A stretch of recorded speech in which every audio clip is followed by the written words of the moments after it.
नमस्कार दोस्तों, target with PS Parihar channel में आपका स्वागत है। सुबह की इस वीडियो में ऐसी सूचनाएं होती हैं जो विभिन्न समाचार पत्रों पर छाई हुई होती हैं और विद्यार्थियों के लिए आवश्यक होती हैं। तो आइए शुरू करते हैं और देख लेते हैं कि आज के समाचार पत्रों में ऐसी कौन-कौन सी सूचनाएं हैं। तो वीडियो को जल्दी से लाइक कर दें, शेयर कर दें और जिन छात्रों ने चैनल को अभी भी सब्सक्राइब न किया हो तो जल्दी से सब्सक्राइब कर लें ताकि आप लोगों को भी इसी प्रकार की ऑथेंटिक अपडेट सबसे पहले मिलती रहे। आगे बढ़ने से पहले एक और सूचना उन विद्यार्थियों के लिए जो विद्यार्थी लेखपाल भर्ती की तैयारी कर रहे हैं। वे सभी अभ्यर्थी चक्षु प्रकाशन की इस बेस्ट बुक को ले सकते हैं। ये पुस्तक है ग्राम समाज एवं विकास की, जो लेखपाल भर्ती में 25 प्रश्न पूछे जाते हैं। इस पुस्तक में 1100 से ज़्यादा महत्वपूर्ण प्रश्न दिए हुए हैं जो परीक्षा में पूछे जा सकते हैं और इसी पुस्तक में 2 शॉर्ट पेपर भी हैं जो परीक्षा 2015 में हुई थी, दोनों पालियों की 13 सितंबर को। इस गाइड में ऑब्जेक्टिव क्वेश्चन तो हैं ही, साथ में पूरा का पूरा स्टडी मटेरियल भी दिया हुआ। जैसे आप लोग यहाँ पर देख सकते हैं, राजस्व विभाग में जो भी चीज़ें होती हैं, चाहे वो पैमाइश की हों, चाहे वो नई नियमावली इत्यादि हों, ये सब कुछ यहाँ पर दिया हुआ है। और सभी कापी किताबों की दुकानों में आपको ये पुस्तकें मिल जाएंगी चक्षु प्रकाशन की। और अगर आप लोग ऑनलाइन मंगवाना चाहते हैं तो उसकी भी लिंक मैंने डिस्क्रिप्शन बॉक्स में दे दी है। राजस्व लेखपाल की केवल संपूर्ण गाइड ही नहीं, सॉल्व पेपर भी आता है, प्रैक्टिस सेट भी आता है और इन सभी पुस्तकों की लिंक भी मैंने डिस्क्रिप्शन बॉक्स में दे दी है। चलिए शुरू करते हैं और देखते हैं कि आज के समाचार पत्रों में कौन कौन सी सूचना है। सबसे पहली सूचना है, कोरोना संक्रमण ने फिर तोड़ा रिकॉर्ड। एक दिन में 1,46,000 से ज्यादा कोरोना संक्रमित केवल भारत में मिले हैं। ये देखिए लिखा हुआ है, एक दिन में 21% बढ़े कोरोना के संक्रमण दर भी 9% के पार। कोरोना की दूसरी लहर में रोज 1 लाख केस 50 दिन में अब एक दिन में ही पहुंच रहे हैं। लिखा है, कोरोना संक्रमण के बढ़ते खतरे के बीच में देश में दैनिक मरीजों में 21% की बढ़ोतरी हुई है। बीते एक दिन में 1,41,986 संक्रमित मिले हैं। इतना ही नहीं, संक्रमण दर अब 9.28% हो गई है। साप्ताहिक दर बढ़कर के 5.66% हुई है। इस बीच 64 नए लोग ओमिक्रॉन के भी मिले हैं। कोरोना के इस नए स्वरूप ने देश को फिर से पिछले साल जैसे हालात पर लाकर खड़ा कर दिया है। कोरोना की पहली लहर में रोजाना संक्रमितों की संख्या 1 लाख तक पहुंचने में 120 दिन का समय लगता था। साल 2021 में दूसरी लहर में दैनिक मामले 1 लाख तक पहुंचने में 50 दिन लगे थे, लेकिन इस बार 10 दिन में ही यह संख्या 1 लाख को क्रॉस कर गई है। और सबसे बड़ी बात यह कि देश चुनौतियों से नहीं परेशान है, ऐसे लोगों से परेशान है। यहाँ पर देख लीजिए कि अस्पतालों में 96% मरीज ऐसे जिन्होंने टीका ही नहीं लगवाया है। मुंबई टीके को लेकर के लापरवाही भारी पड़ सकती है। मुंबई के अस्पतालों में 96% ऐसे मरीज ऑक्सीजन सपोर्ट पर हैं जिन्होंने अभी तक कोरोना का टीके का एक भी खुराक नहीं ली है।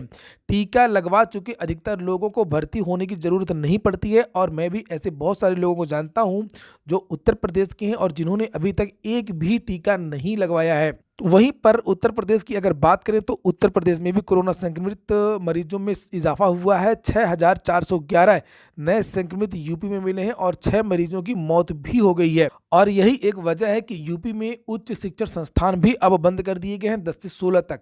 लिखा, प्रदेश के सभी राज्य निजी विश्वविद्यालय और उच्च शिक्षण संस्थान 10 जनवरी से लेकर के 16 जनवरी तक बंद रहेंगे। शासन ने इसका आदेश जारी कर दिया है। इस आदेश के अनुसार पठन पाठन ऑनलाइन होगा और इस अवधि में पूर्व से निर्धारित या चल रही परीक्षाएं कराई जाएंगी। परीक्षाएं केवल होंगी। परीक्षाओं के दौरान कोविड-19 प्रोटोकॉल का पूरी तरीके से पालन किया जाएगा। अगली सूचना है, आचार संहिता में फंस गई ये 37,000 भर्तियां। कल चुनाव आयोग की प्रेस कॉन्फ्रेंस थी और चुनाव आयोग ने अपना विस्तृत कार्यक्रम जारी कर दिया और जो नई घोषणाएं हैं, नई भर्तियां हैं, वो अब पूरी तरीके से रुक जाएंगी। हालांकि परीक्षाएं इत्यादि हो सकती हैं। लिखा हुआ है, आचार संहिता के कारण टीजीटी पीजीटी की नई भर्ती का फांसेगा विज्ञापन। उत्तर प्रदेश लोक सेवा आयोग इस माह अंत में 2 बड़ी भर्तियों की विज्ञापन जारी करने की तैयारी में। इनमें से पीसीएस और स्टाफ नर्स की भर्ती शामिल है। आयोग को दोनों भर्तियों से संबंधित पदों का अधियाचन भी प्राप्त हो चुका है। वहीं पर लिखा हुआ है कि उत्तर प्रदेश माध्यमिक शिक्षा सेवा चयन बोर्ड को प्रशिक्षित स्नातक यानी कि टीजीटी और प्रवक्ता पीजीटी के तकरीबन 5,000 पदों का अधियाचन मिल चुका है। लेकिन उत्तर प्रदेश विधानसभा चुनाव की आचार संहिता लागू होने के साथ ही नई भर्ती अब फंस चुकी है। अशासकीय महाविद्यालयों में असिस्टेंट प्रोफेसर के रिक्त पदों पर नई भर्ती के लिए भी चुनाव खत्म होने का इंतजार करना पड़ेगा। वहीं संवैधानिक संस्था होने के नाते उत्तर प्रदेश लोक सेवा आयोग के सामने नई भर्तियों की विज्ञापन विज्ञापन जारी करने में कोई भी अड़चन नहीं आएगी।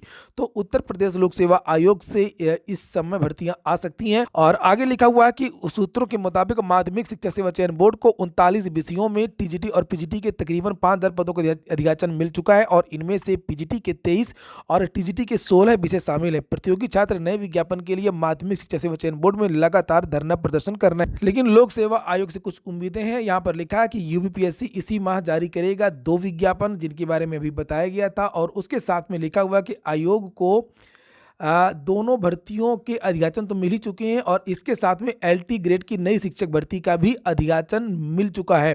आगे लिखा कि इस हफ्ते आयोग ने इस हफ्ते अभ्यर्थियों ने आयोग में प्रदर्शन करके मांग की थी कि आचार संहिता लागू होने से पहले एलटी ग्रेड शिक्षक भर्ती का विज्ञापन जारी किया जाए। उस वक्त अभ्यर्थियों को बताया गया कि शासन से भर्ती का आदेश जारी हो चुका है, ऐसे में नए विज्ञापन जारी करने में कोई बाधा नहीं आएगी। वहीं आयोग के सचिव जगदीश का कहना है कि आयोग संवैधानिक संस्था है और ऐसे में भर्ती प्रक्रिया में आचार संहिता का कोई भी प्रभाव नहीं पड़ेगा। और चुनाव आयोग ने कल कुछ तारीखों का ऐलान किया है कि किन किन तारीखों में चुनाव होंगे उत्तर प्रदेश में और अन्य 4 राज्यों में।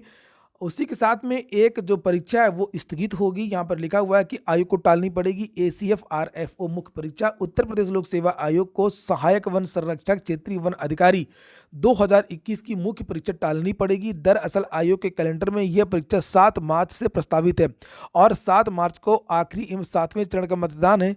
हालांकि प्रयागराज की विधानसभा सीटों का चुनाव 5वें चरण में प्रस्तावित है, लेकिन परीक्षा में अन्य जिलों से अभ्यर्थी शामिल होंगे। ऐसे में आयोग को यह परीक्षा अब टालनी होगी।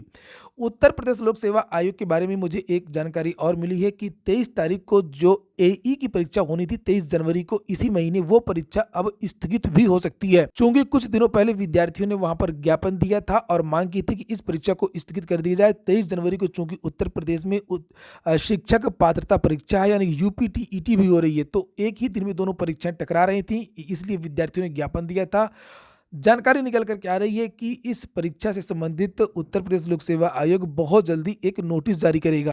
अगली सूचना है प्राथमिक शिक्षक भर्ती की। लिखा टेट पास अभ्यर्थियों ने घेरा भाजपा कार्यालय। भर्ती न निकलने से गुस्साए अभ्यर्थियों ने भाजपा कार्यालय का कल घेराव किया, साथ ही सरकार के खिलाफ नारेबाजी की। अभ्यर्थियों का कहना था कि उत्तर प्रदेश सरकार ने सुप्रीम कोर्ट में 51,112 पदों के रिक्त होने का हलफनामा लगाया था, जिसकी याचिका सूबेदार सिंह व अन्य के नाम से थी। उस याचिका में पेज नंबर 10 में पॉइंट नंबर 12 में ये बताया गया कि सरकार जल्द से जल्द प्राथमिक शिक्षक भर्ती का विज्ञापन जारी करे। उन पदों पर भर्ती कराने का आदेश दिया था, लेकिन आरटीआई से प्राप्त डाटा के अनुसार भी उत्तर प्रदेश में 1,73,795 पद प्राथमिक शिक्षकों के खाली हैं। इन पदों पर भर्ती की जाए। और इसके बाद में अगली सूचना है उत्तर प्रदेश लोक सेवा आयोग की। लिखा आयोग जल्द जारी करेगा परीक्षा कैलेंडर। उत्तर प्रदेश लोक सेवा आयोग यूपीपीएससी ने अब तक वर्ष 2022 की भर्ती का परीक्षा कैलेंडर जारी नहीं किया है। आयोग चुनाव कार्यक्रम घोषित होने का इंतजार कर रहा था ताकि परीक्षा कैलेंडर जारी करने के बाद चुनाव एवं की तिथियां आपस में न टकराएं। चुनाव कार्यक्रम जारी होने के बाद आयोग के लिए वर्ष 2022 का कैलेंडर जारी करने का रास्ता अब साफ हो गया है। आयोग के सचिव जगदीश का कहना है कि अब बहुत जल्द उत्तर प्रदेश लोक सेवा आयोग का परीक्षा कैलेंडर जारी कर दिया जाएगा। परीक्षा कैलेंडर का इंतजार विद्यार्थी इसलिए भी कर रहे थे ताकि विद्यार्थी ये देखना चाह रहे थे कि आखिरकार कौन कौन सी जो नई भर्तियां हैं वो इस बार जुड़ेंगी। पीसीएसजे के विद्यार्थी इंतजार कर रहे हैं, एपीओ के विद्यार्थी इंतजार कर रहे हैं, एपीएस के विद्यार्थी इंतजार कर रहे हैं, शिक्षा स्वास्थ्य अधिकारी भर्ती का इंतजार करने वाले विद्यार्थी भी इसका इंतजार कर रहे हैं। तो ठीक है दोस्तों, ये हो गया आज का वीडियो। अगर आपको अच्छा लगा हो, आपके काम का हो, तो लाइक अवश्य कर दें। जिन छात्रों ने चैनल को सब्सक्राइब न किया हो, सब्सक्राइब कर लें। पूरा वीडियो सुनने के लिए बहुत बहुत धन्यवाद।